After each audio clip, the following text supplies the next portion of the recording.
The discovery. The research vessel Void Seeker drifted through the darkness of space like a silver needle threading through black silk. Its hull gleamed under the distant light of an unknown star, carrying within it a crew of 12 Centauri scientists on what should have been a routine survey mission.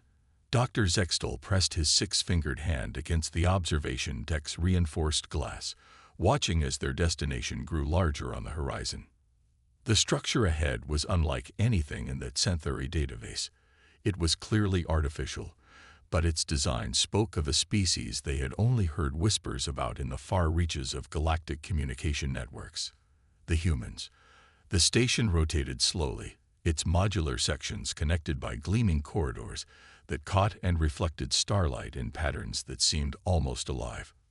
Fascinating, Dr. Zextel murmured, his scaled skin shifting from pale blue to deeper indigo as his excitement grew.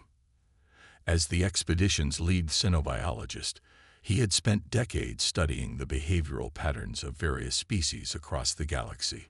Yet humans remained an enigma. Most species fell into predictable categories: aggressive expansionists, peaceful traders, isolated researchers, or nomadic wanderers. Humans, according to the scattered reports, defied classification entirely. The Void Seeker's sensors swept across the human station, sending streams of data to the analysis computers. The readings were strange. Power signatures suggested the station was functional, yet no life signs registered on their instruments. Communications arrays stood silent. It was as if the inhabitants had simply vanished into the void of space. "Captain Yelmar," Dr. Zextel called to the bridge, "are you detecting any signs of distress signals or emergency broadcasts?" The captain's voice crackled through the intercom, carrying the weight of decades spent navigating the dangers of unexplored space. "Nothing, Doctor. The station appears abandoned, but our sensors are picking up residual energy patterns that suggest recent activity, perhaps within the last few rotations." Dr. Zextel gathered his research team in the main laboratory. The group consisted of specialists from 3 different species: Centauri like himself, the insectoid Kretak researchers known for their analytical precision, and 2 velinary empaths whose abilities to sense emotional residue often proved invaluable in understanding abandoned sites.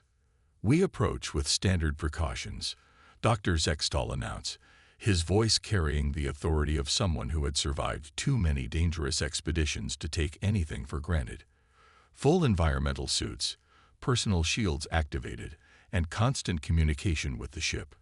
We have no data on human defensive systems or automated responses." The docking procedure went smoothly. Too smoothly, Dr. Zextal noted with growing unease.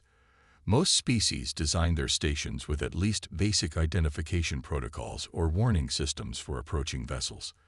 The human station simply accepted their docking clamps, as if welcoming an expected guest. The airlock cycled open with a soft hiss, revealing corridors that stretched into shadows. Emergency lighting cast everything in a red glow that reminded Dr. Zextal uncomfortably of blood.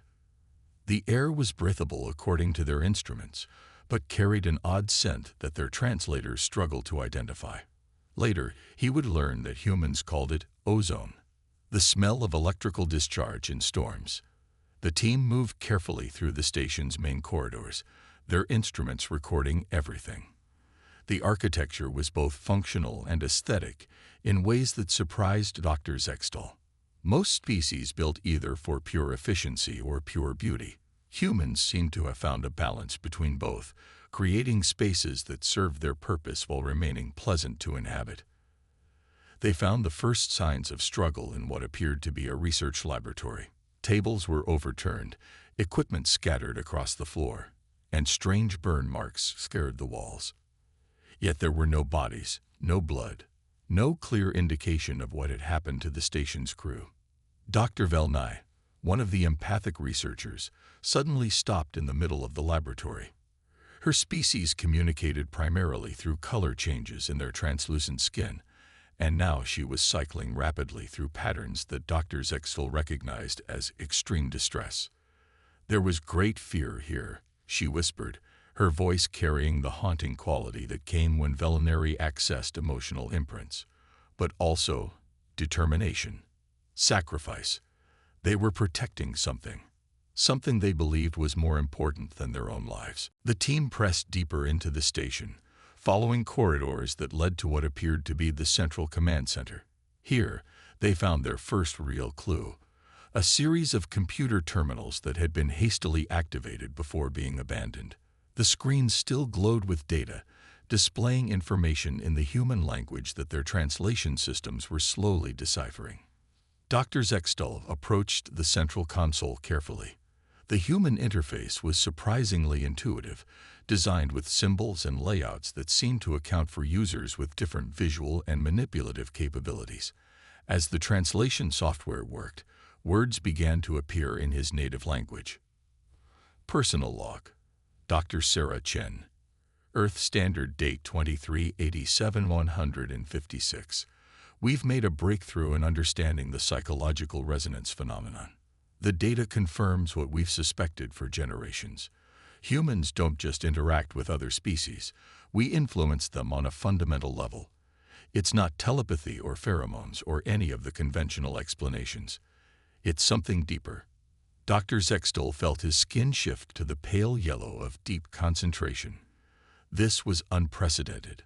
Most species had some form of natural communication beyond verbal language, chemical signals, bioelectric fields, or psychic resonance. But what Dr. Chen described sounded different, more complex. The log continued. The phenomenon appears to be binary in nature. Other species, when exposed to prolonged human contact, seem to develop one of two responses: complete devotion and loyalty, or immediate flight response and avoidance. There appears to be no middle ground. We've termed this the choice protocol. Another terminal displayed what appeared to be research data spanning centuries. Dr. Zexel's team gathered around as the translation systems worked through the information. The humans had been studying their own effect on other species for generations, documenting encounter after encounter across the galaxy. The Thorian trade wars of 2341. An entire species of militant traders had encountered a single human diplomatic vessel. Within weeks, half their population had sworn eternal allegiance to humanity, while the other half had fled to the far edge of their territory and refused all contact. The meditation incident of 2356, a peaceful monastery of Zen-Kai monks, had welcomed human visitors. The resulting schism had split their entire philosophy, with some declaring humans to be enlightened beings worthy of worship, while others proclaimed them dangerous and banned them from their space. The Great Migration of 2374. An entire nomadic species had encountered human explorers and immediately divided into two groups. One group had joined human colonies, integrating so completely that they were now considered human subspecies. The other group had fallen into deep space and had not been seen since. Dr. Kretak, one who analyzes, clicked his mandibles in the pattern that indicated deep thought. Doctor, this pattern appears consistent across multiple species, multiple timeframes, and multiple contact scenarios.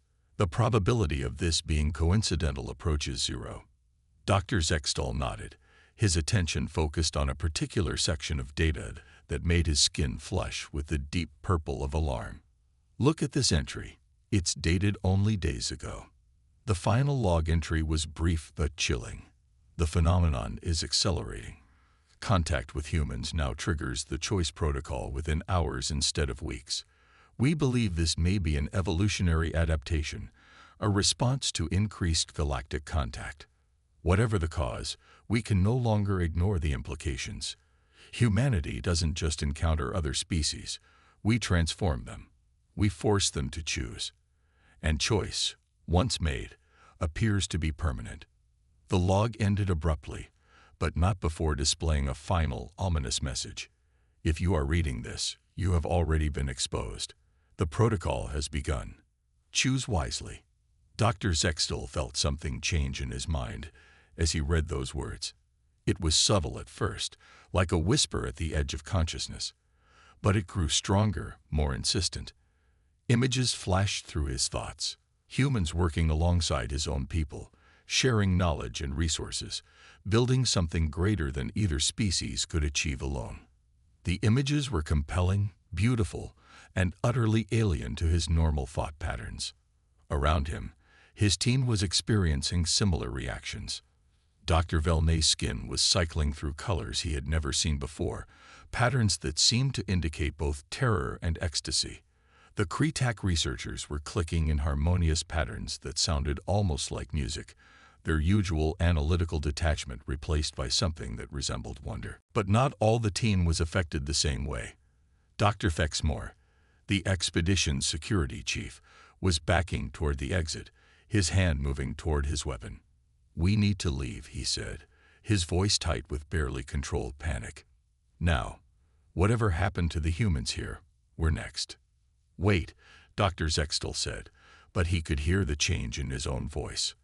There was a pleading quality there that had never existed before, a need to convince rather than simply command. "We need to understand this. Think of what we could learn." The division was happening exactly as the human research had predicted.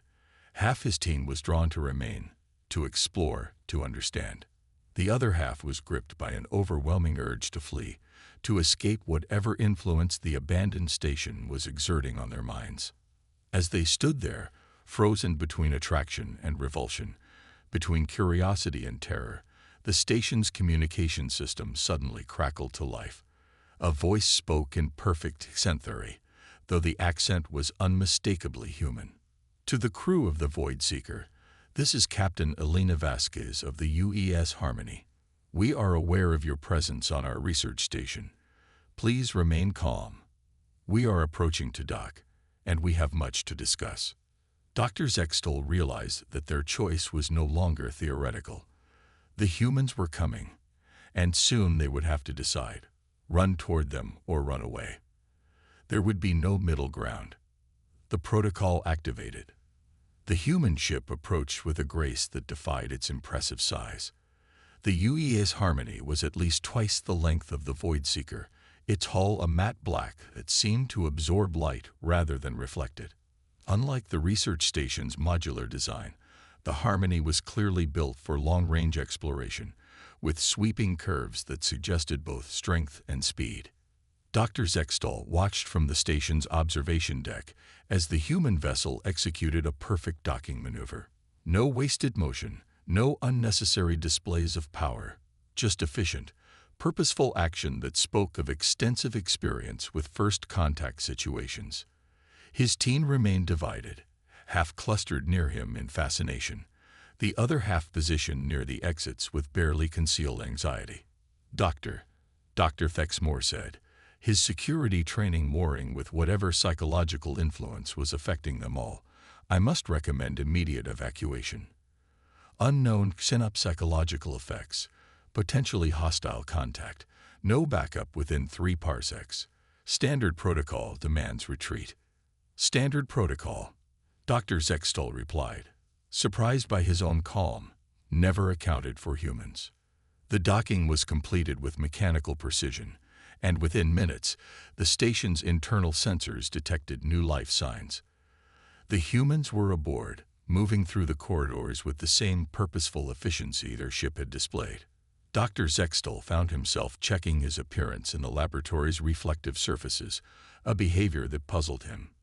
The Xanthari rarely concerned themselves with visual presentation during first contact situations.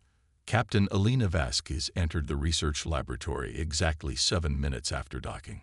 She was smaller than Dr. Zextal had expected, her species' average height falling well below that of most spacefaring races. Yet there was something in her presence that seemed to fill the room, a quality that made her appear larger than her physical dimensions suggested. She was accompanied by 3 other humans, a tall man with dark skin whose bearing suggested military training, a woman with prematurely gray hair who carried herself with the confidence of a scientist, and a younger man whose eyes seemed to catalog everything around him with mechanical precision. "Dr. Zextal, I presume," Captain Vasquez said, her translator rendering her words in perfect Xanthari, but somehow retaining the underlying warmth of her natural voice. "I'm Captain Elena Vasquez. Thank you for not running when you had the chance. Should we have run? Dr. Zextal asked, genuinely curious about her perspective on the situation. Captain Vasquez smiled, an expression that the Century translation matrix struggled to properly convey. Human facial expressions, Dr. Zextal realized, carried emotional information far more complex than most species' communication methods. That depends entirely on you, she replied. It always has.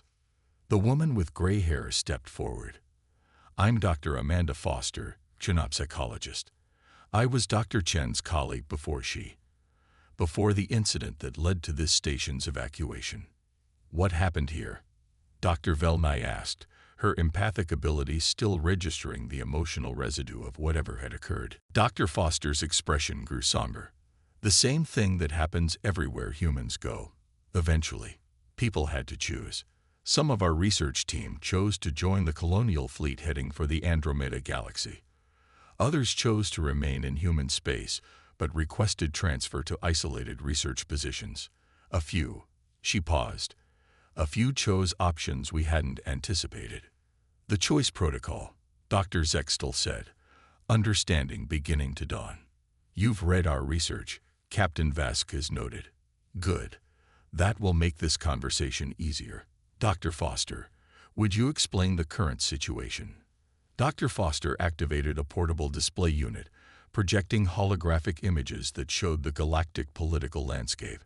300 years ago, when humanity first achieved faster-than-light travel, we thought we were simply joining a community of spacefaring species. We expected the usual diplomatic challenges, trade negotiations, territorial disputes, cultural misunderstandings. What we found was different. The display showed a timeline of human-alien contact, with each encounter marked by specific outcomes. Species after species, the pattern repeated. Prolonged contact with humans resulted in binary outcomes. Complete integration or complete avoidance. No neutral relationships, no casual interactions, no middle ground. Dr. Kretak, one who analyzes, clicked his mandibles thoughtfully. The data suggests this is not a conscious human ability. Is that correct? Absolutely correct, the tall man said, speaking for the first time. I'm Commander James Wright, Psychological Operations Specialist. We've been studying this phenomenon for decades, and we've never found a human who could consciously control the effect. It appears to be an emergent property of our species' psychological presence. Emergent how? Dr. Zextal asked, his scientific curiosity overriding his growing unease. Dr. Foster manipulated the display, showing brain scans and psychological profiles. Humans evolved as social predators on a world with extraordinary diversity and danger. Our survival depended on rapid formation of tight social bonds and equally rapid identification of threats. We developed what we call psychological magnetism, the ability to quickly determine who could be trusted completely and who needed to be avoided entirely. But this was meant to work on other humans. Captain Vasquez continued. When we encountered alien species, we discovered that our psychological presence triggers similar binary responses in most other sapient beings. You either find us completely trustworthy and worthy of loyalty, or you find us so threatening that your only option is to flee. Dr. Fexmore, who had been growing increasingly agitated during the explanation, suddenly moved toward his weapon. This is a form of mental domination. You're controlling our thoughts, our decisions. Commander Wright didn't move, but his voice carried a tone that somehow managed to be both calming and authoritative. No domination is involved. The choice you make is entirely your own. We simply catalyze decisions that were already within your psychological framework. We help you decide what you truly believe about trust, cooperation, and survival. And if we choose to leave, Dr. Fexmore demanded. Then you leave, Captain Vasquez said simply. We'll provide you with all the research data we've gathered, help you plot a course that avoids human space, and wish you well. Many species have made that choice, and we respect it completely. Dr. Zextal found himself studying the humans with new eyes. There was no deception in their manner, no hidden threats or manipulation. They were simply presenting the facts and allowing his team to draw their own conclusions. Yet he could feel something changing in his mind, a growing certainty that these beings represented something unprecedented in galactic history. "What happens if we choose to stay?" he asked. Dr. Foster smiled, and Dr. Zextel realized that human expressions were far more complex than his species had evolved to produce. "Then you join the most remarkable experiment in galactic history. You help us build something that no single species could achieve alone." The display changed, showing images of integrated human-alien communities. Xanthari scientists working alongside human researchers, their different perspectives combining to solve problems neither could address alone. Kretak analysts partnering with human intuitive thinkers to develop new forms of logic. Velnari empaths helping human diplomats understand alien emotional structures they could never perceive directly. "This is what we offer," Captain Vasquez said. "Not dominance, not absorption, but true partnership. Your species maintains its identity, its culture, its autonomy. But you also gain access to human adaptability, human determination, and human ability to see possibilities where others see only obstacles." Dr. Velnay's skin was cycling through colors that indicated deep emotional response. "I can feel it," she whispered. "The potential, the connection. It's like finding a missing part of yourself that you never knew was missing." But Dr. Fexmore was backing toward the exit, his expression one of barely controlled terror. "This is wrong. Unnatural. We're losing ourselves to an alien influence we don't understand." "You're not wrong," Dr. Foster said gently. "The choice is terrifying. It requires trust beyond anything your species has ever experienced. Many individuals and entire civilizations have chosen to maintain their independence rather than take that risk." Dr. Zextel realized that this was the moment Dr. Chen's research had predicted.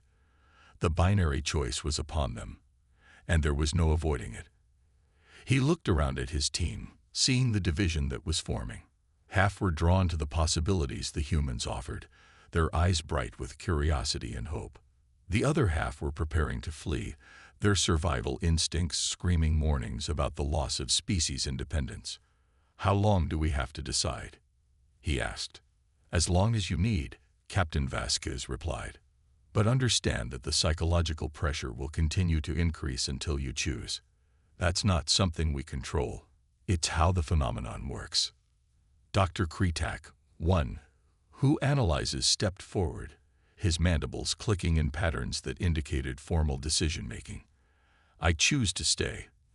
The analytical possibilities alone justify the risk." Dr. Velnay's skin settled into patterns of calm determination. "I choose to stay as well. My people have always sought deeper connections with other species. This appears to be the ultimate expression of that goal." Dr. Fexmore drew his weapon, not in threat, but in ritual preparation for departure. "I choose to leave. My duty is to preserve Xanthari independence, and I cannot do that while under human influence."